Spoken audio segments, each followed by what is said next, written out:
Gracias por la presentación y también por la invitación. El día de hoy primero vamos a ver lo que es tejido nervioso y posteriormente vamos a ver lo que es histología del tronco encefálico. ¿Ya? Entonces, en primer lugar vamos a ver lo que es histología fundamental del tejido nervioso. Para nosotros abarcar lo que es tejidos en sí, tenemos que ver la distribución de esto. Entonces, ustedes ya habrán podido entender o habrán visto un poco algo de lo que es tejido nervioso y sistema nervioso, de lo cual nosotros nos podemos enfocar en dos lados. Uno en el sistema nervioso central y otro en el sistema nervioso periférico. Entonces, nosotros lo podemos categorizar de una manera muy sencilla, la verdad, campeones. ¿En qué aspecto? Sistema nervioso central es toda la parte del centro y periférico es lo que sale de esto. ¿Ya? Obviamente, hablando del central, nos vamos a enfocar nosotros en tres grandes órganos muy importantes. Primero, cerebro. Segundo, cerebelo. Y tercero, lo que es médula espinal. Posterior a ello, con respecto al sistema nervioso periférico, vamos a ver los nervios que salen de la parte central de ese sistema nervioso central, que es el tronco encefálico, llamados como nervios craneales. ¿Y qué pasaría si nosotros hablamos de nervios que salen de la médula espinal? Pues lo vamos a llamar nervios periféricos o nervios raquídeos. Y también vamos a ver que hay un conjunto con una masa nerviosa que sale de esto, llamado como los ganglios. Entonces, nosotros vamos a ver que esta distribución nos va a permitir, en primer lugar, saber cómo funciona. En segundo lugar, saber cómo se distribuye. Y en tercer lugar, saber qué función puede tener con respecto, ya sea a nivel somático, a nivel visceral, a nivel sensorial o incluso a nivel motor. ¿Ya? Entonces, vamos a ver que dentro del sistema abarcamos dos grandes aspectos, tanto a nivel sensorial como a nivel motor. ¿Qué quiere decir? Usualmente las fibras sensoriales van a ser fibras aferentes y las fibras motoras las eferentes. ¿Qué significa? Si es que supongamos acá tuviese, por ejemplo, alguna quemadura o una sensación de calor por los mecanorreceptores térmicos llamados de Ruffini, van a generar una estimulación y llevados hacia dónde? Hacia el centro del dolor o centro de las estimulaciones nerviosas, que es el cerebro, o en el caso del dolor, que es la corteza cerebral. Entonces, eso van a ser llamados las fibras aferentes. ¿Ya? Entonces, dentro de estos chicos, nosotros podemos separar lo que es fibras somáticas y fibras viscerales. Esto es muy sencillo de dividir. En primer lugar, las fibras somáticas van a ser aquellas que tienen un punto específico o un punto ya localizado o tienen un foco en común. En cambio, las viscerales es algo más difuso. Usualmente las viscerales se añaden más a lo que son órganos internos, es decir, vísceras. Ejemplo, hígado, ejemplo, intestino, ejemplo, riñones, entre otras cosas. En cambio, las somáticas ya implican lo que son músculos, implican lo que es el sistema sensorial, los ojos, la lengua, el gusto, la piel, tacto, entre otras cosas más.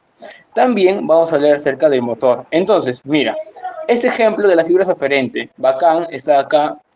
Esta persona recibe la sensación o el estímulo térmico y llega a ese cerebro, y esto, como obviamente implica lo que es supervivencia, trata de mandar un mensaje donde decir, oye, ¿sabes qué? Saca la mano.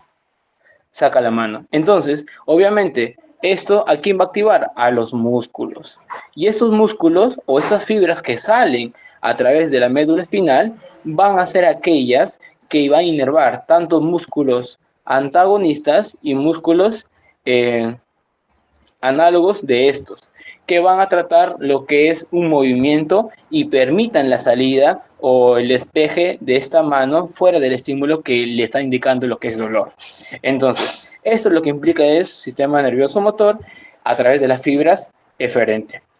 También vamos a ver lo que es la división del sistema nervioso. En primer lugar, nos vamos a enfocar, como hemos visto, en el sistema nervioso central, la cual es una gran interrelación entre cerebro, nuestro órgano maestro, y nuestra espina o nuestro médula espinal. Recordar, chicos, de que existe una gran comunicación, ¿ya? Cuando ustedes vayan a ver lo que es neuroanatomía, van a entender bastante cómo las fibras desde la masa cerebral de los hemisferios van a darse hacia las fibras, por ejemplo, los corticoespinales, que van a ser las llamadas las piramidales por la disposición piramidal y generan hacia las médula espinal. Entonces, esta gran correlación también implica que la médula espinal tenga o esté relacionado, chicos, con lo que es a nivel sensorial, como hemos visto, y a nivel motor. Sensorial es donde llega y motor es donde sale. ¿Ya? Recordando también que a nivel de motor tenemos dos grandes formas, somáticos y no autonómicos. También es algo muy importante que mencionar que el somático es algo que nosotros podemos tener en cuenta, que es a través del músculo esquelético. En cambio, chicos, en nivel autonómico, esto no se puede tener un control específico. Incluso, estos están regulados por algunos neurotransmisores específicos, como a través de la acetilcolina, que posteriormente vamos a ver esos neurotransmisores, y entre otros. A través de dos sistemas muy importantes, y ustedes tal vez ya lo habrán visto, que es el sistema parasimpático y el sistema simpático, que es un sistema regulado más sobre todo para el tema de la huida o de la supervivencia del ser humano. Y aquí más o menos les traigo generalidades con respecto a histología. Si bien es cierto, ustedes ya segundo año van a comenzar a ver algunas cosas muy interesantes o incluso ya habrán visto en su inducción del curso este. Entonces van a tener que ver bastante lo que es microscopía, empezando por esto. Nosotros acá estamos viendo lo que es una neurona. Esta neurona es en sí, más que todo, lo que implica partes. Tenemos lo que es el soma, como vemos por acá, y como todo soma y como toda neurona, implica lo que es un cuerpo. En sí, la neurona es como una célula. Esta célula, ¿qué implica? Implica partes. Así como la célula tiene su núcleo, la neurona también. Y este núcleo, o también llamado soma o cuerpo neuronal, va a estar implicada en esta forma redondita que he señalado. Y como repito, como toda célula, el núcleo se va a encontrar en el centro. Asimismo, vamos a ver, y puede que por ahí vengan preguntas de examen, que hay unas pequeñas tensiones o sustancias llamadas sustancias de Nils. Esas sustancias de Nils, ¿qué van a hacer? Van a ser pequeñas que por la misma tensión, bueno, en primer lugar, son retículos endoplasmáticos, ¿ya? Retículos endoplasmáticos, que por la misma tensión y sobre todo por la misma función que ésta va a tener, se va a teñir lo que es de forma más basófila, una tensión más violeta, llamados los sustancias de Nils. ¿Ya? Recuerden que son retículos endoplasmáticos que tienen esta función. ¿Y por qué les digo eso? Porque recuerden que cada vez que hay una formación de proteína, formación de aminoácidos, formación de estructuras celulares nuevas, van a tener esta formación. ¿Por qué creen que las células, cuando se tiñen, el núcleo es de color basófilo o medio azul violáceo y el citoplasma es de color eosinófilo? De ahí viene la tensión HIE, que es la hematosfina eosinófila, en el cual nos permite evidenciar dos grandes apartados en la coloración.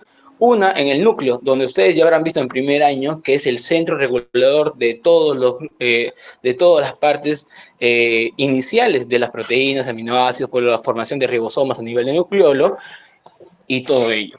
Y de ahí vamos a ver lo que implica algunas partes de estas, que son estas pequeñas ramificaciones, ¿no? De que nosotros ya lo hemos visto tal vez en el colegio, en la secundaria, en la pre, todo eso, llamadas como dendritas. Entonces, las dendritas, como en primera instancia, tiene dos funciones muy importantes: captar lo que es la información y transportarlo hacia el cuerpo. ¿Para qué? Para llevarlo al cono axónico, para que pueda filtrarlo, regularlo y llevarlo a lo que es el axón. Y poder transportarse a las demás neuronas. ¿Ya? Por ejemplo, acá les había dado una imagen muy bonita, sobre todo porque tenemos esto, lo que es la neurona. Usualmente van a encontrar neuronas o estructuras celulares muy bonitas que van a tener un halo, ¿ya? Eso no se olviden, porque con este halo se van a dar cuenta y pueden diferenciar una estructura celular de otra. Entonces, vamos a ver acá lo que es el núcleo, vamos a ver acá lo que es el cuerpo, las sustancias de Nils, que como ven por acá, las dendritas, y también vamos a ver acá lo que son dos estructuras que luego lo vamos a ver, que es la sustancia gris y es la sustancia blanca. ¿Ya? Lo que es la sustancia gris y la sustancia blanca. Ahora, oye Luis, pero ¿qué significa cada uno de ellos? En primer lugar, cuando nosotros hablamos de sustancia gris más que todo, nosotros nos vamos a enfocar en lo que es los cuerpos. Como ven acá, va a haber bastantes cuerpos de algunas células o neuroglías. En cambio, cuando hablamos de sustancia blanca, no vamos a hablar de eso, vamos a hablar más que todo de mielina, ¿ya? De mielina. ¿Y la mielina dónde va a estar? Va a estar ubicada en lo que es en el axón, ¿ya? Entonces, esto más que todo, chicos, son generalidades. Luego vamos a ver poco a poco lo que va a implicar cada una de ellas. Por ejemplo, acá hay varios libros de los cuales se los puedo recomendar para histología, que es Garner, que es el Ross, también que es el Junqueira. ¿Por qué? Porque aparte que tienen buenas imágenes como les estoy presentando, también tienen esquemas didácticos. Por ejemplo, lo que te había mencionado, el sistema nervioso central, en el cual es la parte del centro, ubicado por las tres grandes estructuras, estas van a dividirse a nivel histológico en dos grandes apartados. En primer lugar, las neuronas, que vamos a ver la estructura, la función, todo ello, y las glías, ¿ya? En primer lugar, las neuronas se van a tener en cuenta de acuerdo a qué? De acuerdo a los tipos de neuronas. En este caso pueden ser multipolares, bipolares y pseudo unipolares. Ahora, oye Luis, pero ¿qué significa cada una de ellas? En primer lugar, cuando nosotros hablamos de neuronas de acuerdo a estos multipolares, es porque van a tener bastante lo que es una gran ramificación a nivel de los varios axones, ya que van a tener diferentes puntos de encuentro y puntos de sinapsis a través del axón, en los cuales se puede diferenciar con mielina y sin mielina. Ahora, si bien es cierto, posterior a esto vamos a explicar lo que son las partes de la neurona y todo ello, y acá incluso lo puedo hacer para no ir perdiendo el sentido. Miren chicos, cuando nosotros hablamos de un axón, que es esta parte, va a haber una vaina llamada vaina de mielina. Esta vaina de mielina no es nada más y nada menos que compuestos de fosfolípidos y más compuestos de sfingosina, los cuales van a tener naturaleza lipídica, que esto permitan ser un aislante. Oye, pero ¿por qué es un aislante si ni siquiera hace frío a ese nivel? Es que es un aislante eléctrico en el cual permite lo que es el aumento de la velocidad de propagación.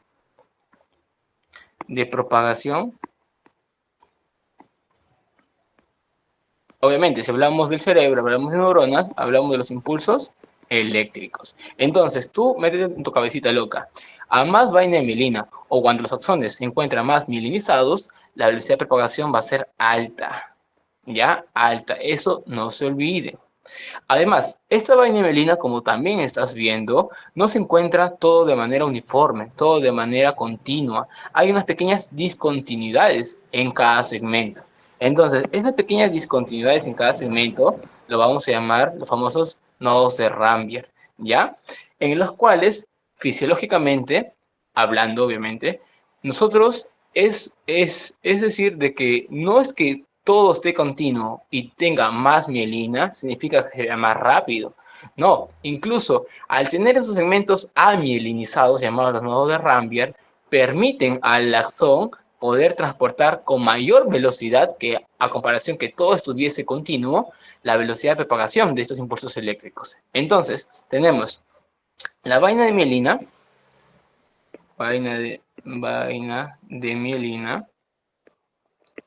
y por ahí si le preguntan, esta vaina de mielina es de característica de esfingosina, ¿ya? O esfingomielina. Y por ahí también algunos cerebrócidos, ¿ya? Además, campeones, tener en cuenta de que de acuerdo al sistema nervioso que nosotros vamos a estudiar, va a haber células específicas de las cuales van a producir esta vaina de mielina. Por ejemplo, si tú eres bien observador, vas a ver que lo que está rodeando este axón no es simplemente una grasa, un lípido, es una célula que, mira, está enrollando de manera circunferencial como si fuera halos de cebolla. Entonces, vamos a ver que en cada sistema hay una célula encargada de producir lo que es vaina y mielina en, en las diferentes neuronas. Si yo te hablo del sistema nervioso central, te estoy hablando de oligodendrocitos. Pero si yo te hablo del sistema nervioso periférico, te estoy hablando de la famosa célula de Schwann. ¿Ya? Entonces, como repito, estas son generalidades porque luego vamos a verlo de manera más detallada. ¿Qué más? Cuando hablamos de las bipolares, usualmente van a estar especificadas lo que son las dendritas, ¿ya? Y también tener en cuenta las pseudonipolares, que estas parecen que fueran una, pero no lo son. Usualmente estas dos se van a dar dentro de los sentidos, a nivel de la retina o a nivel de otros. Ahora, dentro de estas neuronas, además del axón, de las dendritas y del cuerpo, bueno, que cada uno tiene sus diferentes estructuras, como ya se mencionó, los cuerpos de Nil o sustancias de Nil, los microtúbulos y los neurofilamentos, de los cuales esto ya, para qué repetirlo, si ustedes ya lo han visto en primer año. Con respecto a las mielinas, como se había dicho, tenemos los nodos de Rambier, los segmentos internodales, lo que se encuentran ya mielinizados y algunas incisuras. Recordando, como les había dicho, cuando te hablan del sistema nervioso central, hablamos de oligodendrocitos y periférico de célula de Schwann. Ahora vamos con las glías, chicos. Esto es algo breve y general, ¿ya? Los astrocitos, cuando dicen astrocito, astro, estrella, tienen forma estrellada. Y como tienen forma estrellada, recuerda que las estrellas o las que tienen forma de ramificaciones tratan de tapar algo. Entonces, acuérdate, desde ahorita, las astrocitos tienen que ver con la formación de la barrera hematoencefálica. Tratan de tapar a nivel endotelial esa conexión sanguínea a través de la barrera hematoencefálica. Además que tiene fibras astrocíticas y los protoplasmáticos, obviamente. Los oligodendrocitos que hemos visto forman lo que es sistema nervioso central en mielina y la microglía. Chicos, desde ahorita, si ustedes tal vez no les habrán dicho en pre, pero cada sistema eh, claro, cada tejido tiene un guardián, tiene una célula encargada de poder proteger ante cualquier injuria celular o cualquier lesión que va a tener dicho tejido. Por ejemplo, si yo te hablo del tejido hepático, te estoy hablando de su guardián llamado célula de Kupffer. Si yo te hablo de tejido epitelial, su guardián, ¿quién será? La célula de Langerhans, una APC, célula presentadora de antígeno. Si yo te hablo de tejido conjuntivo, te hablo de un histiocito. Entonces, y así va a haber bastantes tejidos que tienen sus propios células guardianes. Me gustaría llamarlos macrófagos, pero no todos son macrófagos. ¿Ya? Algunos son macrófagos, otros son APCs, como la Langerhans y entre otros. ¿Y por qué todo ese contexto? Porque también el tejido nervioso no escapa a la excepción. Estas también tienen su célula guardián, llamadas las microglías. Esas microglías encargadas, que no solamente son porque son pequeñas de todas las glías, obviamente, sino también porque van a tener la función fagocítica. ¿Y qué es la fagocitosis? Que posiblemente ustedes ya lo habrán escuchado. La fagocitosis es aquella encargada de poder eliminar un agente bacteriano a través de mecanismos de secreción. Por ejemplo, si hablamos de, de una célula de la serie blanca que trata de segregar lo que son algunas sustancias propias de las vesículas primarias, secundarias, estas van a permitir degenerar por enzimas lisosómicas o enzimas degenerativas a dicho patógeno o a dicho agente extraño para poderse, entre comillas y coloquialmente hablando, comerse, el llamado fagocitosis, ¿ya? Ahora, esa es la parte central, algo breve, algo sencillo, chicos. Ahora vamos a ver con la parte periférica. Miren, en la parte periférica tenemos primero el nervio periférico. Esos nervios periféricos van a salir de lo que es la médula espinal para poder ir a todas las extremidades, tanto superiores como inferiores. Y esto es algo muy importante que ustedes tienen que recordar. Tenemos en cuenta tres partes de acuerdo a la estructura del nervio. A la estructura del nervio, llamado primero epineuro, perineuro y endoneuro. Ahora, si nosotros nos damos en cuenta, el epineuro va a estar encima de, ¿ya? Encima de. Usualmente, mejor por acá les explico para que vayamos detallando. ¿Dónde estás? ¿Dónde estás? ¿Dónde estás? ¿Dónde estás? Acá estás. Miren, chicos, ya. Esta es nuestra fibra periférica. Recuerden que yo les digo que van a ver tres partes: epineuro, perineuro y endoneuro. Entonces, miren, a este tipo de nervio periférico va a estar rodeado de varios segmentos, varios segmentos, varios segmentos. En primer lugar, al que va a estar rodeado a todo el segmento, al todo el nervio periférico como un paquete, se le va a llamar epineuro, ¿ya? Epineuro. Acuérdate, epi viene encima de, entonces va a estar encima de todo, epineuro. Luego, al que le sigue, va a estar lo que es el perineuro. Ahora, ¿esto qué significa? Que el perineuro va a estar alrededor de, no encima, como el epineuro, sino alrededor de qué. Y ahora, ¿alrededor de qué, pues Luis? Vamos a ver, alrededor de todos los fascículos. Así es, chicos, nuestro nervio periférico va a estar formado por varios fascículos.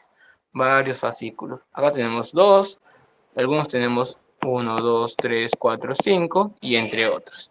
Entonces, ¿cómo se llama aquel tejido conjuntivo? Recuerda que lo que estoy mencionando es un tejido conjuntivo que va a rodear a los fascículos. Eso sí viene en pregunta de examen, al menos en mi año, se va a llamar lo que es perineuro. ¿Ya? Entonces recuerda, a quien agrega o quien trata de enrollar lo que es los fascículos se va a llamar perineuro. Y luego vamos a tener lo que es el endoneuro. El endoneuro va a estar rodeando y sobre todo protegiendo a lo que es la parte de los nervios, de las fibras nerviosas, o sobre todo de los axones, a este nivel. ¿Ya? A este nivel. Ahora, miren, no sé si es que ya habrán llevado, pero chicos, estos, ¿qué tejidos son? Son tejidos, tú me responderás, de soporte. Son tejidos nutricios. Entonces, a ese tejido nosotros le llamamos tejido conjuntivo. ¿Ya? Y recuerda, repito, no sé si les habrán explicado, pero el tejido conjuntivo se puede dividir en dos lados. Bueno, en bastantes partes, ¿no? Pero ahorita, para el desarrollo, es en tejido conjuntivo denso y tejido conjuntivo laxo. Yo al menos, tiene muchas características diferentes, pero al menos para que ustedes se puedan acordar de manera rápida, todo lo que tiene que ver laxo es de manera nutricia. Oye, ¿qué es nutricia? Es decir, que va a rodear el famoso van, vasos, venas, arterias y nervios. En cambio, cuando te habla del denso regular o el denso no regular, o modelado no modulado, es porque el denso implica lo que es sostén o protección. ¿Ya? Entonces, oye Luis, y de nuevo, ¿para qué me explicas esto? Porque tienen que recordar que el epineuro, al ser una capa protectora de todo esto, usualmente se le considera tejido denso. ¿Ya? En cambio, cuando te hablan del perineuro, ¿y por qué el perineuro? Porque vas a ver en la misma imagen te lo dice que hay vasos sanguíneos. Mira, hay vasos sanguíneos que rodean los fascículos. ¿Por qué? Porque estos van a llegar a través de los arterias, arteriolas, van y luego capilares hacia las fibras que permitan la nutrición de estos. Porque recuerda, es un tejido vivo, tiene que nutrirse sí o sí. Entonces, a esto se le va a considerar como tejido conectivo laxo. Y ese también. ¿Ya? Repito, eso es como se enseñó en mi año, porque hay libros que consideran todo laxo o todo denso. Así que sería bueno que coordinen bien. ¿Ya? Se lo digo porque el mismo doctor que me enseñó dijo eso. Sigamos con las generalidades. Listo. Entonces ya sabemos, chicos, qué es lo que es un epineuro, un perineuro y un endoneuro. ¿Ya? Recuerda siempre los términos o los prefijos. Es bastante importante. Epi encima de todo. Peri rodea fascículos y endo está hacia adentro de las fibras nerviosas. Muy bien, sigamos. Ahora vamos con el sistema nervioso autonómico. Recuerda que este no tiene el control. Entonces, está dividido por tres grandes grupos, ¿ya chicos? Tres grandes grupos, simpático, parasimpático y el entérico. Así es, campeones. Hay tres grupos. Si bien es cierto, en algunas veces, cuando estudiamos por nuestras cuentas, posiblemente no encontramos lo que es este, porque usualmente se enfoca en el simpático y el parasimpático. Pero sí hay un sistema nervioso entérico y sí se toma en cuenta. El simpático y el parasimpático A ver, por acá tenemos.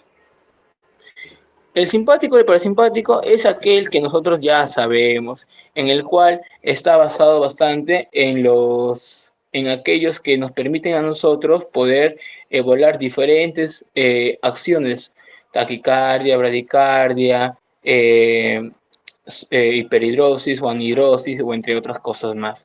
Entonces, pero a partir de ello también hay un sistema nervioso entérico. Y les explico.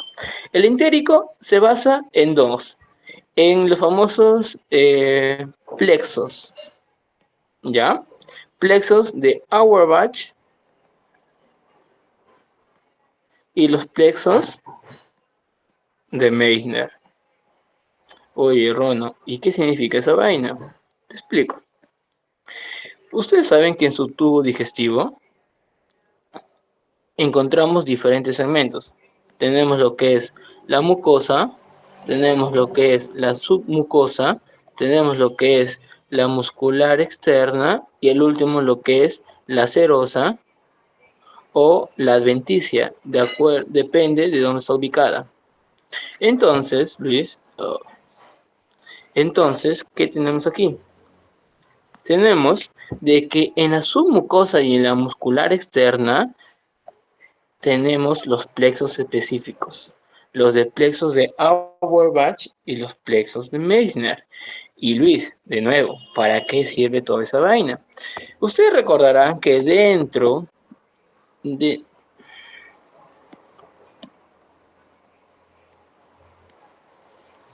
Ustedes recordarán que dentro de lo que es el tubo digestivo tiene diferentes funciones. Uno de ellos es la contracción y la distensión. ¿Para qué? Para que genere este movimiento, campeones. ¿Y cómo se llama ese movimiento? Se va a llamar peristaltismo. Así es. Cuando se va contrayendo y distendiendo, ¿para qué? Para que en este caso el kilo o la comida que está degradando va a pasar lo que es desde la parte más proximal hasta la parte más distal. ¿Y esto qué nos va a permitir? Nos va a permitir lo que es el movimiento de propulsión a este nivel. ¿Ya? Entonces tenemos estos dos plexos específicos. Bueno, regresemos al toque, voy avanzando. Ya. Además, dentro de esto, también recordar que tenemos lo que es de que dentro del simpático parasimpático también tenemos algunos ganglios específicos que van a ser conjunto de cuerpos neuronales, ¿ya? Esos ganglios que van a salir directamente de lo que es de la médula espinal, y van a agruparse a este nivel, pues chicos, los ganglios. Estos van a liberarse en forma de nervios, ¿ya? Ya, luego lo explicamos más rápido. Bueno, acá está la submucosa, entérico, ¿qué más, qué más? Ya. También tenemos ganglios sensoriales, los cuales pueden ser a nivel de neuronas, como les había dicho, las células unipolares, que están más asociados a lo que son sensaciones o sentidos, y las células satélites, que van a ser acompañantes, ¿ya? Usualmente las células satélites o las regiones satélites van a ser siempre acompañantes de las partes principales. Y por último tenemos lo que son dentro de los ventrículos, ¿ya? En los cuales no se ha tratado de ver mucho lo que es esta presentación, pero por si acaso les explico. Tenemos los plexos coroideos y la empidema. Recuerda que los plexos coroideos tienen algunos tejido epitelial cúbico, me parece que es con algunos cilios o microvellosidades, pero la función importante es formar lo que es el famoso LCR, que es el líquido cefalorraquídeo, ¿ya? Que son células epiteliales cúbicas con microvellosidades, ¿ya? Y luego tenemos el empidema, que van a ser en cuenta bastante por las células ependimares. Este empidema usualmente va a encontrarse de forma circular y cilíndrica, ¿ya? Y sobre todo en el centro de lo que es la médula espinal. Pero este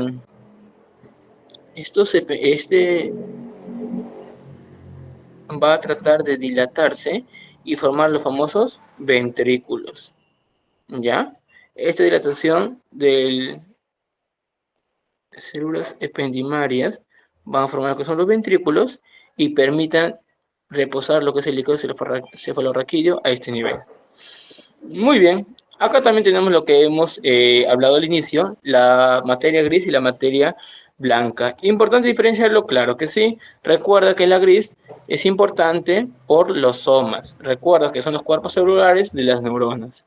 ¿Importante para qué? Porque va a ser el procesamiento de la información sensorial y motora. Pero también tenemos por otro lado lo que implica la célula o materia blanca, que esta más tiene en cuenta por la vaina mielina. Recuerda, aumenta de la velocidad. ¿Ya? No te olvides de ello, por favor. Ahora, sigamos con lo demás. Vamos también a mencionar con el sistema nervioso somático, ya parte del sistema nervioso en sí. Recuerda que el somático va a estar encargado también desde la parte de la médula espinal, de los cuales va a permitir dos grandes reflejos, el somático, con el mismo nombre, y el visceral. ¿Ya? El somático es lo que nosotros ya hemos mencionado de un comienzo, en el cual está dado por la sensación y la respuesta a este. Ejemplo, estímulo. Si yo te pregunto, esta vía que está yendo hacia la parte del centro, como vemos por aquí, se va a llamar lo que es una fibra aferente. No te olvides, ¿ya? Aferente. ¿Por qué? Porque va a traer sensación. ¿Hacia dónde? Hacia la parte de la médula espinal. Pero escúchame, estos reflejos, como su mismo nombre dice, reflejos, no van a llegar al cerebro y van a decir, oye, ¿sabes qué? Este pata se está pinchando. Entonces, saca el dedo. Eso va a demorar bastante. Entonces, se llama reflejo porque no hay una conexión directa con el cerebro. Simplemente está interconectado con dos tipos de astas. Y esto también supongo que ya les habrá enseñado, porque ya habrán pasado lo que es médula espinal. Lo que es la asta posterior y la asta anterior. Ahora, tienen muchas funciones, pero para no demorar y no cansarlos, y vayan a mimir temprano, el asta posterior tiene bastante que ver con la parte sensitiva. ¿Ya, chicos? Sensitiva. Y la parte anterior, la parte motora. ¿Qué significa? Llega a la parte sensitiva, se interconecta por una interneurona y pasa hacia la asta anterior para una acción motora. ¿Ya? Implica esto, alejarse. Ambas son somáticas. ¿Ya? ¿Por qué? Porque implica músculo estriado esquelético. En cambio, cuando yo te menciono de un reflejo visceral, esa es otra cosa, pues, campeones. ¿Por qué? Porque ya no va a tener en cuenta algo controlado, algo voluntario, sino vamos a tener en cuenta lo que es de un músculo liso, como es el caso del intestino. ¿Ya? Entonces, va a ser muy similar lo que vamos a mencionar, no vamos a detallar mucho también, en el cual primero esto genera lo que es un estímulo, ¿no? Estímulo, recepcionar, va a pasar por la cadena simpática o los ganglios simpáticos, y van a pasar por la asta posterior. Es un estímulo, pues, chicos. Ahora, aquí la diferencia del reflejo somático, acá no va a haber lo que es interneurona, ¿ya? Es más directo, sobre todo. Pero lo que sí va a haber son los ganglios. En primer lugar, cuando se está yendo el estímulo, va a pasar por el ganglio de la cadena simpática, ¿ya? En cambio, cuando esta va a regresar, como ven por aquí, en una fibra eferente, va a ir hacia el ganglio prevertebral. ¿Y esto dónde va? Hacia el mismo órgano. ¿Para qué? Para que genere los estímulos ya mencionados. Uno de ellos son los movimientos viscerales que pueden tener en cuenta. Muy bien. Y de nuevo pasamos por acá por el sistema simpático y parasimpático. Recordar que estos son sistemas antagónicos. ¿Qué significa antagónicos? Que mientras uno, supongamos, ejemplo, mientras uno contrae, el otro dilata. Mientras uno secreta, el otro no lo hace o disminuye la secreción. Entonces, son movimientos o son funciones antagónicas que tenemos que tener en cuenta. ¿Ya? Tenemos que tener en cuenta. Muy bien, entonces para no dilatar mucho, porque es histología, no es fisiología, acá también les coloqué algo de embriología, porque no creo que les venga, pero puede por ahí. Recordar que si hablamos de parte nerviosa, hay un gran conjunto de la parte de las tres capas germinativas, que es el ectodermo, que va a ir hacia la formación nerviosa del sistema nervioso en sí. Entonces, recuerda que la placa neural se va a imaginar hacia la parte posterior y esta va a generar lo que es una hendidura. Y esta hendidura poco a poco va a formar por lo que es un tubo neural. ¿Y por qué les explico esto? Porque la alteración de esto por una deficiencia, ya sea de folato o deficiencia o de algunos o la presencia incluso de algunos teratrógenos, permite ¿cómo puedo decir? Impide lo que es la formación del tubo neural. Y nosotros, ¿cómo lo podemos evidenciar? A través de una continuidad de esto, una continuidad hacia una salida no anatómicamente normal, llamada como la espina bífida, las cuales pueden ser con simplemente líquido, meningocele, o cuando encontramos algunos restos de médula espinal, llamado meningomielocele, ¿ya? Bueno, así en grandes rasgos, para no demorar, si no les voy a cansar, y ya, de una vez. Vamos, chicos. Recuerden lo que se había dicho, la neurona tiene tres regiones importantes, el soma, las dendritas y el axón. Importantísimos, chicos, ¿ya? También les habían dicho de que el soma y las dendritas permiten lo que es la recepción de estímulos de diferentes formas de otras neuronas. Esto se va a procesar, va a ir por el cono axónico y va a generar la transmisión de impulsos del axón. ¿Hacia dónde? Hacia los órganos efectores. En este caso, se dan cuenta por un músculo esquelético.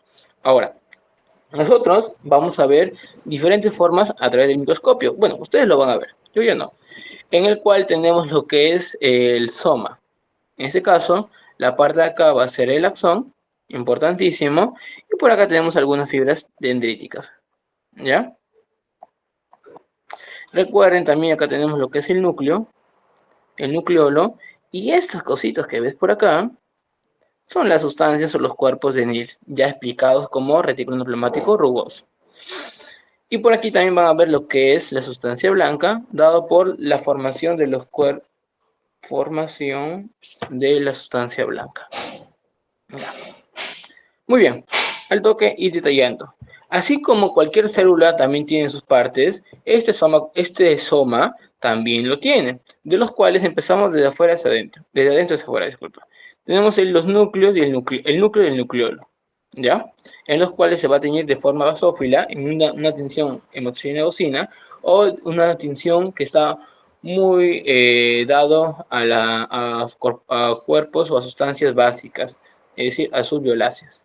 Estas van a tener en cuenta una estructura estrellada, no porque quieran, ni tampoco porque al momento de hacer la tinción y por el corte histológico, pues se estrella. No es así, simplemente porque ahí tienes una microestructura específica por los microtúbulos dados y los microfilamentos, que son a este nivel. ¿Y por qué? Porque recuerda, la neurona tiene que ser esparcirse. ¿Para qué? Para que pueda conectarse a las demás formas neuronales, ¿ya? ¿Qué más tiene? Recuerda los cuerpos de Nils, que son simplemente estos retículos endoplasmáticos rugosos que van a teñirse por la gran presencia de ribosomas y proteínas y la forma productora de proteínas, que son los ribosomas en sí. Y también el pigmento de lipofucsina, que es una tinción específica para poder evidenciarse estos tipos de estructuras. También, como cualquier otro, tenemos lo que es el cono axónico, que va a filtrar permíteme, todas las terminaciones nerviosas que vemos por aquí. Y la parte de comenzar lo que son las vainas de mielina, ¿ya? Importante que mencionar aquí es algo de que recuerda, no solamente tenemos lo que implica algunos tipos de estructuras citoesqueléticas, como es el caso de neurofilamentos, también tenemos otras abarcando lo que es de acuerdo al tamaño, si son pequeñas, si son medianas o si son de gran masa molecular, ¿ya? Las NFL, NFM y la NFH. También mencionar de que estas terminaciones nerviosas tienen que darse lo que son algunos impulsos por ATP, de los cuales va a haber bastante a nivel de las mitocondrias en este instante, ¿ya? Por eso que por acá también tenemos presencia de mitocondrias. Muy bien. Vamos ahora al sistema nervioso periférico. Bueno, ya hemos detallado un poco, casi mucho, de todo esto, recordando que las fibras, cuando ustedes van a ver algunos cortes histológicos, van a ver muy bonito lo que son las fibras en este caso, y cómo van a poder diferenciar unas de las otras. Es por la secuencia de las núcleos. Si bien es cierto, ustedes en un corte histológico no van a ver lo que es el citoplasma, no van a ver la membrana celular, no van a ver muchos de esos detalles celulares, pero lo que sí van a ver, y te lo aseguro que se vas a ver, son los núcleos. Es muy importante. Entonces tú tienes que saber cuándo o cómo es la dirección de una célula de acuerdo a la forma de un núcleo. En este caso, yo te pregunto, ¿dónde va la dirección? Va a nivel longitudinal, pues chicos. Mira, entonces, ¿cómo es la fibra? La fibra es así, ¿ya? La fibra es así. Entonces, a este nivel, nosotros llamamos como fascículos, ¿ya? Como fascículos. Ahora, yo te dije, ¿cómo se encarga el tejido conjuntivo o conectivo que va a tener que ver con rodear estos fascículos? Se va a ver lo que es perineuro, ¿no? Perineuro. ¿Y cómo se llama ese tejido específico que se encuentra albergando todo alrededor y está encima de todo, llamado epineuro? ¿Ya? Es importantísimo, no se olviden de ello. Bueno, acá tenemos los fascículos, que son todo esto, por si acaso, todo esto, todo esto. Y también recuerdan que les había mencionado de que las células Schwann van a ser encargadas de productoras de mielina a nivel del sistema nervioso periférico. Los nodos de Rambier, ubicados por un segmento amielinizado de los axones mielínicos, ¿ya? Asimismo, mencionar que las partes estructurales de los nervios implican lo que es la presencia de algunos vasos sanguíneos. Y como también les expliqué, usualmente estos vasos sanguíneos o esta conexión nutricia va a estar dentro de lo que es el perineo. ¿Ya? Importantísimo, no se olviden de eso, por favor. Muy bien, ahora vamos a ver la parte ya fisiológica. Acá te menciono. Oye Luis, ya me explicaste la presencia de las neuronas, ya me explicaste de que hay tal cosa, y los cuerpos de Nil, algunas sustancias de lipofusina, bla, bla, bla, bla. Ya, me dejaste engañar. Pero ahora, ¿cómo es que esto se transporta? Chicos, a través de esto, el transporte de lo que tiene que ver los impulsos eléctricos es por un desencadenante a través de algunos cationes llamados sodio y potasio, por la polarización de membrana. Entonces, mira, lo que nosotros nos enseñaron bastante en la pre es que teníamos lo que es una hendidura presináptica, que puede ser la terminación de una dendrita. Tenemos lo que es un axón o otra dendrita o un cuerpo, o un cuerpo o soma neuronal, y este va a transmitir lo que son los famosos neurotransmisores por vesículas presinápticas, hacia llegar hacia la hendidura postsináptica. Entonces, esto tiene una explicación fisiológica, pues chicos. Les explico. Acá en esta imagen nos va a evidenciar lo que es una membrana en reposo. Y como la membrana en reposo es simplemente hacia afuera tenemos positivo y hacia adentro tenemos negativo. No pasa nada, no se excita la neurona, no le ocurre nada, bacán. Pero ¿qué es lo que pasa cuando hay una sobrecarga, una concentración o la concentración aumenta de cargas catiónicas fuera de la membrana? Entonces, ¿qué va a decir? Oye, ¿sabes qué? Somos mucho afuera, hay que entrar.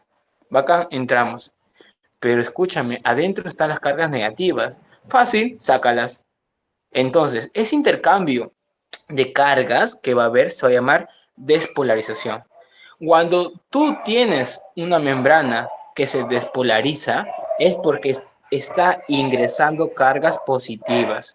Usualmente la carga positiva que más ingresa cuando te habla de despolarización de membrana, a partir de ahorita acuérdate para toda tu carrera, es el sodio.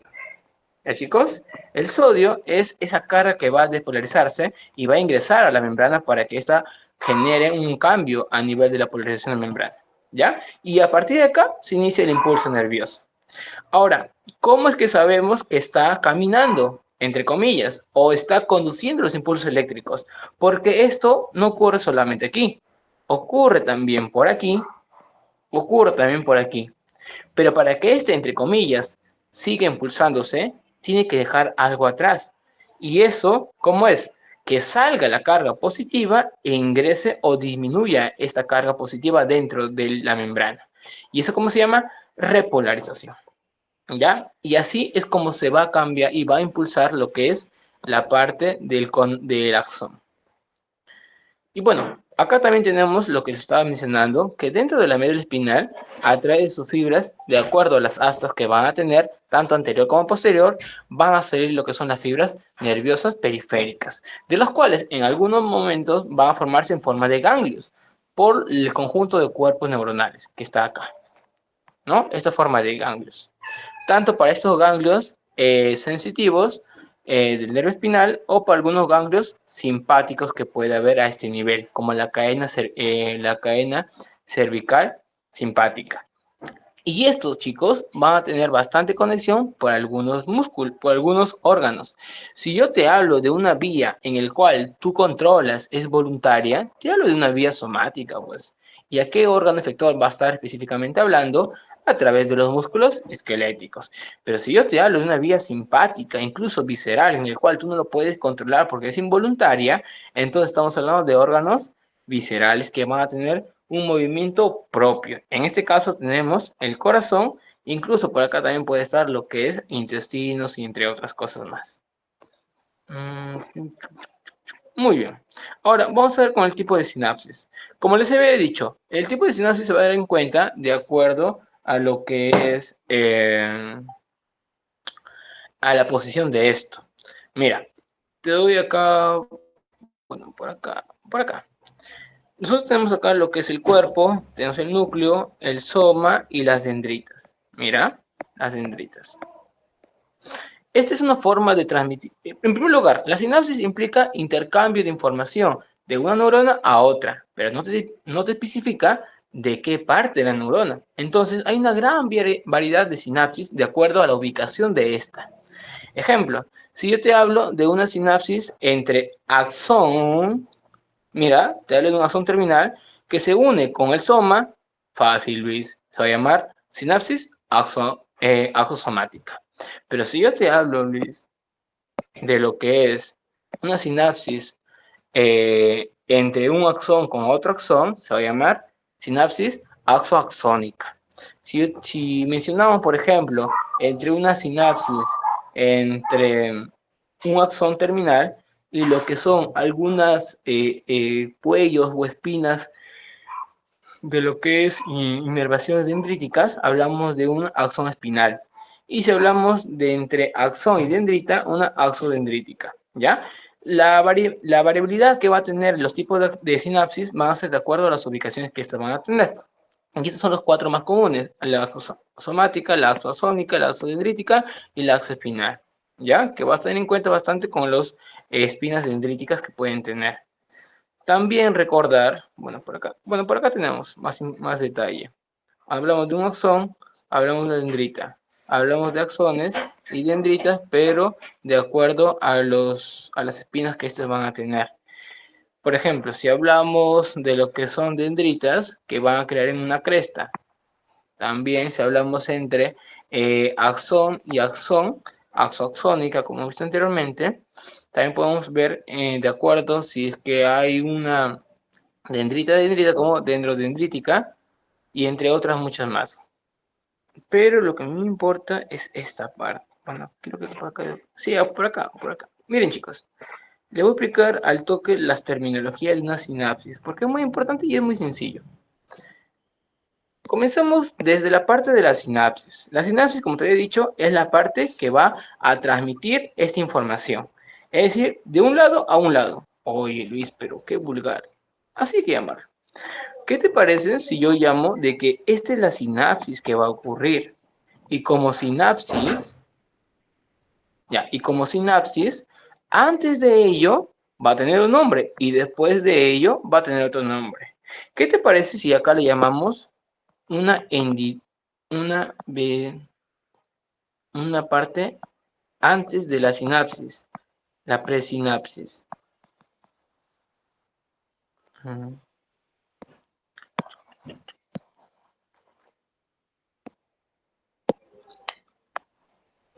Ya.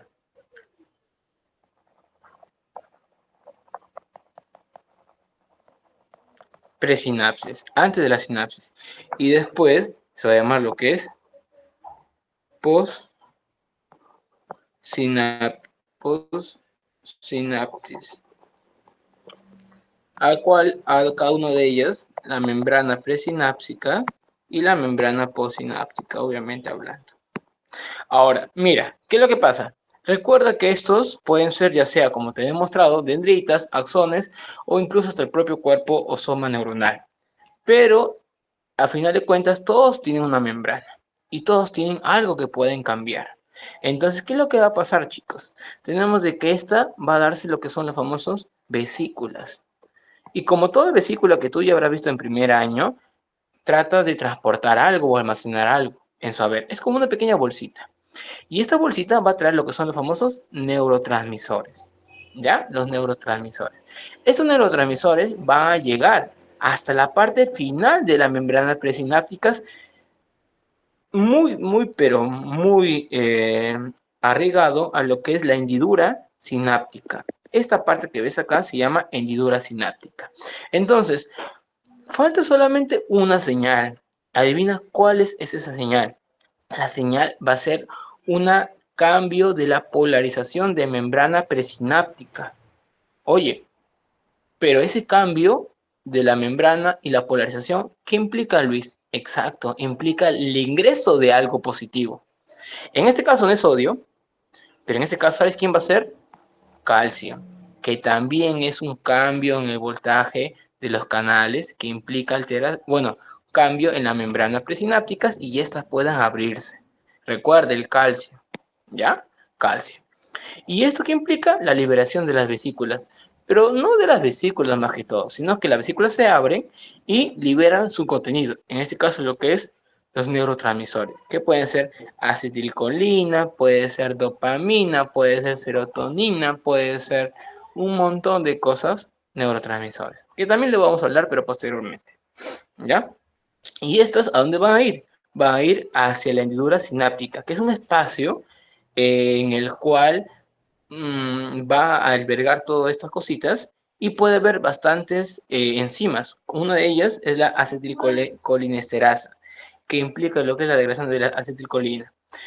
Pero, ¿cuál es el objetivo de todo esto? Pues chicos, es que los neurotransmisores lleguen hacia los receptores y puedan transmitir los impulsos nerviosos. Obviamente, el neurotransmisor, en teoría, no hace todo eso. Manda los famosos segundos mensajeros. ¿Ya? Ejemplo, calcio, ejemplo, las IPKs, ejemplo, las AMP cíclico y entre otras cosas más. Pero en teoría, chicos, esto es lo que es la sinapsis, ¿ya? Lo mismo que les he dicho por acá, simplemente tenemos aquí la membrana presináptica, la membrana postsináptica y la hendidura sináptica. Y esta cosita que ves por acá son las vesículas presinápticas. Y esta cosita que ves por acá son los microtúbulos que permiten la conexión y la estabilidad de esta estructura presináptica. Muy bien. Ahora, estos son los neurotransmisores que estaba mencionando. Te voy a marcar solamente lo más importante, ¿ya? Para que no demoremos mucho. En primer lugar, la acetilcolina. La acetilcolina, como te había mencionado, es un neurotransmisor excitador, ¿ya? Excitador, en el cual permite lo que es la excitación o la activación de algunos impulsos eléctricos de forma voluntaria, en este caso de músculo estriado, ¿ya? Músculo estriado y de forma autonómica. Importante, ¿eh? No te olvides. También tenemos lo que es el glutamato. El glutamato es en casos, sobre todo, para moléculas excitadoras, pero sobre todo el sistema nervioso central, ¿ya? El GABA, acuérdate que el GABA tiene que ver con un efecto inhibidor. Si el glutamato excita, el GABA te la baja, el GABA te la inhibe, ¿ya? ¿Qué más tenemos por acá? La dopamina, pues, ¿no? La dopamina es usualmente dado por, por neurotransmisor excitador que está usualmente dado en la sustancia negra, el núcleo arcuato y tegmento. Noradrenalina, importante como un vasoactivo y dado en el sistema nervioso simpático. Asimismo, implica lo que es el estado de ánimo y trastornos del estado de como depresión, ansiedad y pánico. Adrenalina también otro excitador importantísimo y es derivado de la noradrenalina. También, ¿qué más? ¿Qué más? ¿Qué más? ¿Qué más podría ser? Ah, y por ahí que les pueden preguntar la sustancia P, ¿ya? Que es muy importante por el tema de que va a estar bastante arraigado en lo que es algunos sitios de inflamación. Muy bien, sigamos. Ahora tenemos la parte de la neuroglía. La neuroglía, chicos, se va a basar en la parte distinta a la neurona, es decir, el resto. Vamos a ver si el personaje principal es la neurona, la personaje secundario va a ser la neuroglía. Tenemos que estos, bueno, ya sabemos cómo es la neurona, ya sabemos cómo se va a distribuir, ya sabemos que la forma de mielinización se va a dar por la célula de Schwann en la parte periférica y los oligodendrocitos en la parte central y tantas cosas. Pero también tenemos muchas, por ejemplo, acá les explico lo que es algunas células importantísimas, como las multipolares, dados en cada órgano, si es en la médula espinal, en el cerebelo, en el ganglio autonómico y en el cerebro espinal. Ahora, tenemos lo que son los astrocitos, ¿ya? Los astrocitos. En primer lugar, nosotros vamos a implicar lo que es el astrocitos en forma de estrellas, como les había dicho. Estas formas astrocíticas va a dar en cuenta lo que va a estar dado mucho en el sistema nervioso central, ¿ya? Ya. Entonces, nosotros vamos a tener en cuenta dos grandes tipos de formas astrocíticas. Una de lo que es a nivel protoplasmático, es decir, en el plasma alrededor de todo el tejido. Pero otros también tenemos lo que son las partes que van a encontrarse al final, que es dado por algunos pericitos, como vemos acá. ¿Ya? Que van a rodear lo que es los capilares. Estos van a tener mucha afinidad a la parte de los capilares. Por eso que se le considera como uno de los formadores principales de la barrera hematoencefálica, que van a estar tan unidas y tan enganchadas a ese nivel que van a permitir esa selección de quiénes ingresan y quiénes no para poder dilucidar lo que es la barrera hematoencefálica. ¿Qué otra cosa más podemos mencionar acá? Es que estos, a partir de aquí, nosotros también podemos mencionar que tienen unas uniones celulares muy importantes, que son uniones de conjunción a este nivel, que no solamente es dado por el endotelio, sino también porque van a estar dado, impregnado hacia la lámina basal, que vemos acá, por los pericitos, también al endotelio mismo de los capilares, y también a los astrocitos, que van a ser así como si estuviera pisando el pericito para que pueda engancharse, ¿ya? Puede engancharse. Asimismo, recuerda que todo esto implica lo que es una conexión nerviosa, no solamente con los pericitos que vemos acá, recuerda que este es el astrocito, que conecta lo que es los pericitos hacia la parte endotelial y conecta hacia la parte neuronal, como vemos por aquí. Entonces, vamos a formar una malla de astrocitos por aquí que van a permitir esta barrera que te estaba mencionando. Muy bien, acá lo tenemos más desarrollado, mira, en el cual nosotros tenemos lo que es el endotelio, estas partes que van a ser las conjunciones importantísimas que te estaba mencionando, estas células llamadas las células endoteliales, que van a estar por aquí. Y sobre todo, campeones, vamos a ver la parte de aquí, que es la membrana basal. ¿Y qué implica todo esto? Implica que nosotros vamos a tener astrocitos alrededor de estos, que bien puede estar por los pericitos como medios intermediadores, o pueden ser como los astrocitos. Mira.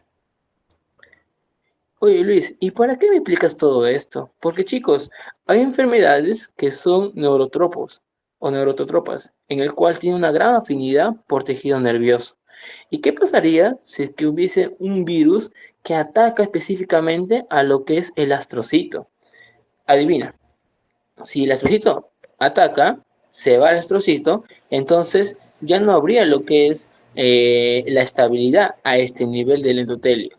Y va a ser muy fácil lo que es pasar algunos patógenos a este nivel. Va a ser muy fácil, porque recuerda, los astrocitos en alguna forma se denomina como la barrera hematoencefálica específica. Y entonces, como no hay astrocitos porque son atacados por algunos patógenos, permite la salida de sangre a este nivel. Y hay una enfermedad específica en el cual ustedes van a ver tejido nervioso y mira, cada punto que ves por aquí, chicos, es un eritrocito. ¿Cómo se llama esa enfermedad? Se llama lo que es una meningoencefalitis por herpes simple. ¿Ya? Por herpes simple. Es una meningoencefalitis por herpes simples. También vamos a ver algunas sangrados o hemorragias a este nivel y algunas alteraciones, pues, ¿no? Mire, como podemos ver. Entonces, recuerden, como lo estaba mencionando antes, que esta barrera hematoencefálica va a estar sujetada o sobre todo arraigada por lo que son los astrocitos, que en una alteración a este nivel permiten un desorden a través de esto y las uniones de conjunción que hay entre endotelio y endotelio de los capilares se van a perder. Se rompen, se rompen y se rompen. Y estos que llegan una extravasación de plasma y sobre todo de eritrocitos para poder alterar a ese nivel. Importantísimo, más que todo, porque hay una gran conexión con una disbiosis.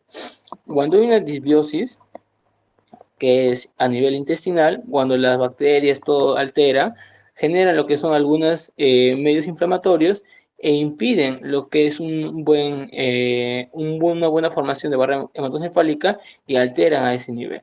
¿Ya? Algo sencillo, simple. Muy bien, sigamos.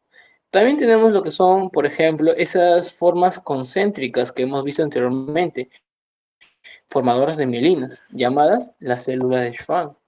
Esta célula de Schwann permite eso, pues chicos, ¿ya? Permite lo que es la formación de la mielina a nivel del sistema nervioso periférico, de lo cual permite lo que es una forma concéntrica a este nivel. Y como nosotros podemos verlo acá, a este nivel, si ustedes ven por aquí, tenemos cómo estos van a formarse a este nivel, como unas pequeñas láminas plegadas. ¿Ya?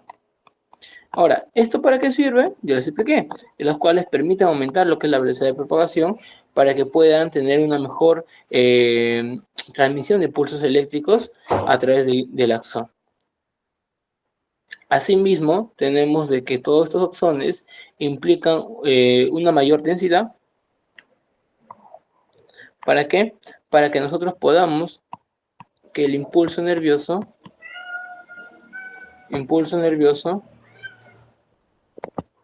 se vaya acelerando.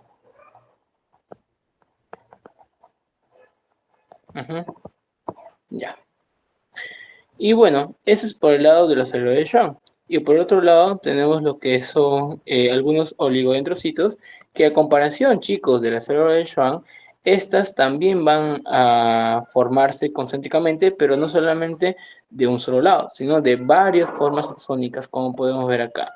¿Ya? Se distribuyen en varias formas, de los cuales nos permite a nosotros poder distinguirse a nivel histológico. Cuando vemos que de una célula o de un cuerpo de oligodendrocitos hay bastantes conexiones axónicas, entonces vemos, en primer lugar, que es un sistema nervioso central, y en segundo lugar, que estamos ante un oligodendrocitos, ya que van a formar o a proveer de mielina a varios axones.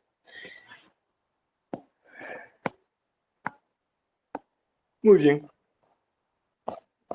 Y acá es lo que ya les había mencionado, que es la propagación de todo esto por la despolarización. Primera etapa de la, primera etapa de la despolarización, luego la repolarización, para llegar hasta el final de esto. Y algo muy importante, chicos, y sí necesito que ustedes lo sepan, es los tipos de fibras. Tenemos muchos tipos de fibras, ¿ya? La más importante es que se divida en tres, A, B y C. Tenemos la A delta, la A beta y la alfa. Pero esas tres son las más importantes. Miren, cuando yo te menciono de los tipos de fibras que vamos a ver durante esta exposición, es porque tenemos muy en cuenta lo que es la propagación. Profe, Liz, ¿qué significa esto? Te explico. Cuando yo te hablo de una fibra que tiene bastante lo que es mielina, entonces, por el diámetro que esta va a tener, la velocidad de conducción va a estar aumentada, aproximadamente 15 a 120 metros por segundo, imagínate. ¿Y esto es a dónde va a ir? A lo que es a nivel de músculos esqueléticos y sobre todo a la recepción de dolor, de tacto, temperatura y propiocepción. ¿Ya? Pero, ¿qué va a pasar si yo te menciono a través de una mielina más delgadita, como son las fibras B, de los cuales un diámetro de 1 a 3 micrómetros con velocidad entre 3 a 15 metros por segundo? Entonces, esto ya no van a ser para inervación autonómica ni somática, sino van a ser para más lados viscerales. Para la sensación visceral. ¿Qué más tenemos? También por algunas fibras de dolor y por la sensación de presión, ¿ya? Que ustedes recordarán son dados por los corpúsculos de Pacini, por si acaso. La presión son los corpúsculos de Pacini, no se olvide. Por acá, del tacto, a ver, por acá voy agregando ya. El tacto puede darse por Merkel o por Meissner. ¿Ya, chicos? Que son mecanorreceptores, receptores de estímulos. Los de la temperatura, en este caso por el calor, pueden darse los de Ruffini, si es calor, pero si es frío, lo agrego con otro color, te estoy hablando de Klaus. ¿Ya? Klaus. Y los de presión, como ya te mencioné, es Pacini. Y por último, tenemos lo que son las fibras del dolor, esas que te duelen bastante, cuando sales de un examen aproximadamente, que es dado por las que no están mielinizadas. Entonces, fácil, pues chicos, las que no están mielinizadas es porque la velocidad está aumentada o está disminuida, porque está disminuida, aproximadamente de 0,5 a 2 metros por segundo. Es decir, imagínate ese nivel que puede haber. Casi no hay velocidad en ello. Entonces, entonces, yo te digo, si es que no hay velocidad en ello, usualmente el dolor no va a ser rápido, va a ser lento y duradero. ¿Y por qué te menciono esto? Porque a eso se le llama los dolores crónicos o se le llama las fibras de dolor crónico que van a tener en cuenta. ¿Ya? Van a tener en cuenta. Muy bien. Sigamos. Ya. ¿Qué más podemos mencionar acá? Pues esto, bueno, esto ya expliqué. Esto es un conjunto de cómo las glías van a estar dadas, inmersas en este nivel. Si yo te menciono de que hay bastantes formas que nosotros podemos regular, como los astrocitos, las células ependimares, las microglías y los oligodendrocitos, de los cuales, antes que terminemos y se me vaya la idea, recuerda que dentro de los astrocitos hay unas incisuras, que por ahí te mencioné, pero se me fue a explicártelo. Las incisuras de Shai, si no me equivoco, es Shai-Might de Lanterman. ¿Ya? Esas incisuras campeones van a estar ubicadas a nivel de los astrocitos, más que todo, ¿sabes qué? Acá me estoy confundiendo. Más que todo de la célula de Schwann, ¿ya? Antes que se me olvide.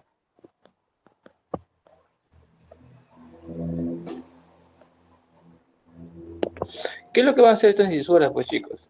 En primer lugar, estas van a tener en cuenta cuando se comunican con una vaina citoplasmática interna. Es decir, la célula de Schwann va a haber una comunicación con otra célula que permitan tener varias bandas citoplasmáticas.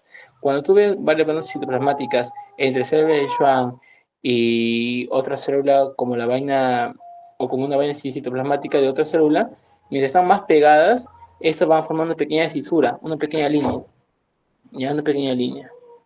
A esto se le llama como insusura de Schwann.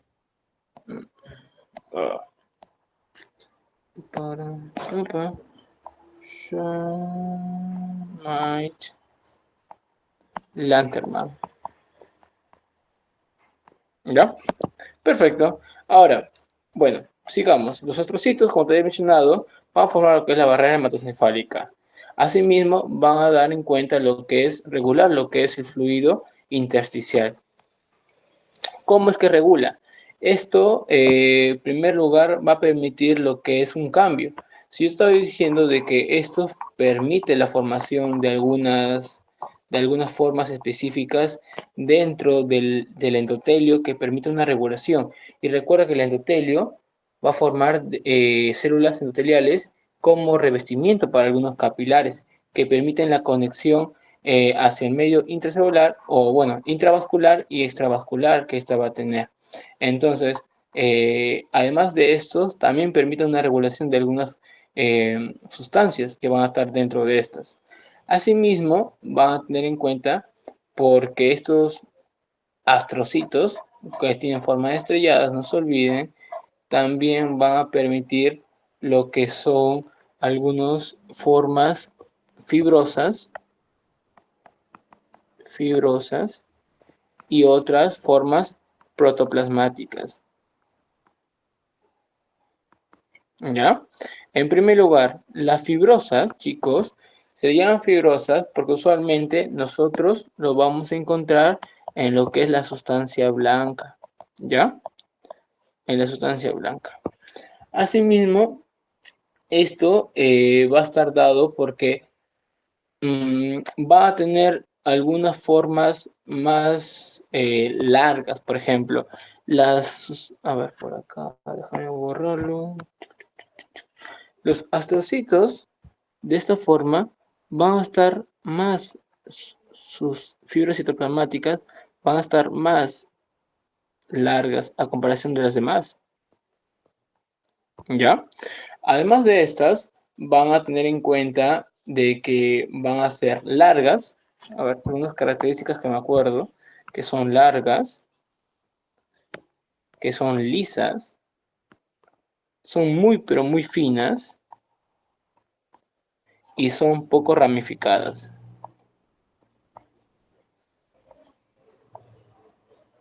A comparación de las otras, pues, que estas van a ser las llamadas astrocitos de forma protoplasmáticas.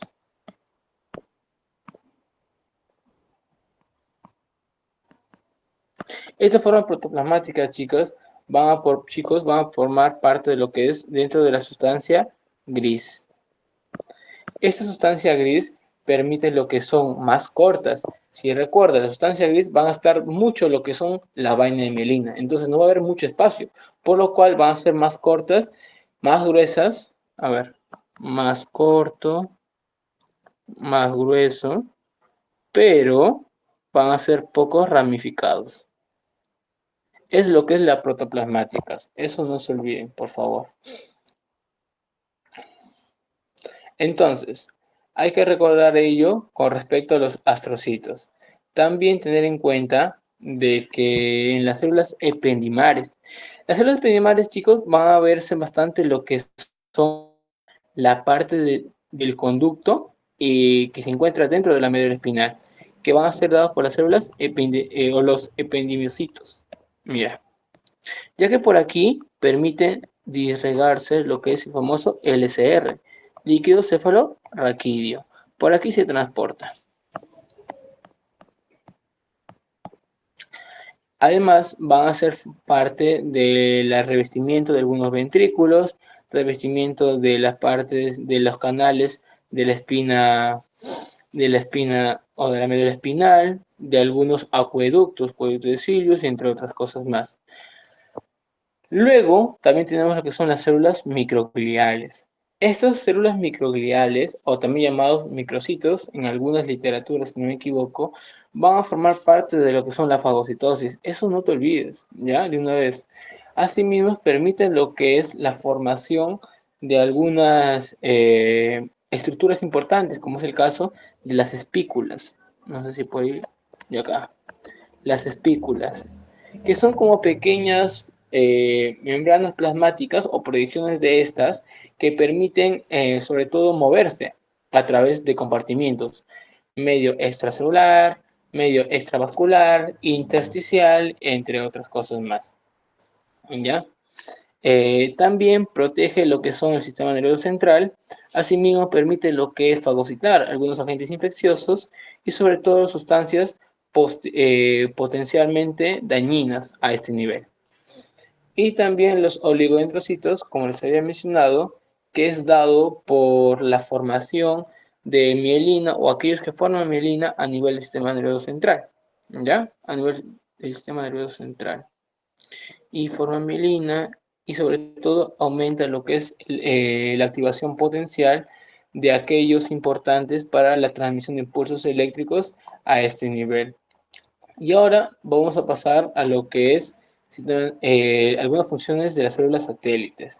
A ver, como les había mencionado al inicio, si bien es cierto, las células satélites son aquellas células que van a permitir acompañar a algunas células principales, ¿ya? Sobre todo, esas células satélites, ¿sabes dónde lo vamos a encontrar? Lo vamos a encontrar en algunos ganglios.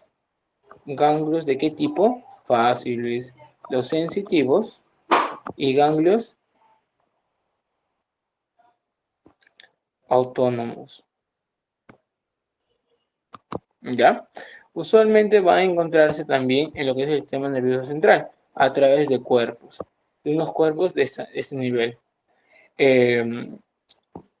En algunos instantes o en algunas partes, nosotros vamos a poder evidenciar estos tipos de células satélites por, como se encuentra por aquí, por algunos cortes de hematoxilina eosina, ¿ya? Pero solamente se van a ver lo que es el núcleo, por si acaso. Solo se ve el núcleo. Asimismo, vamos a poder también presenciar con respecto a esto, es que va a formar o va a regular lo que son los nutrientes, el intercambio y el gasto dentro de los cuerpos de las ganglios que va a haber fuera de la médula espinal y que estos van a estar acá. Mira.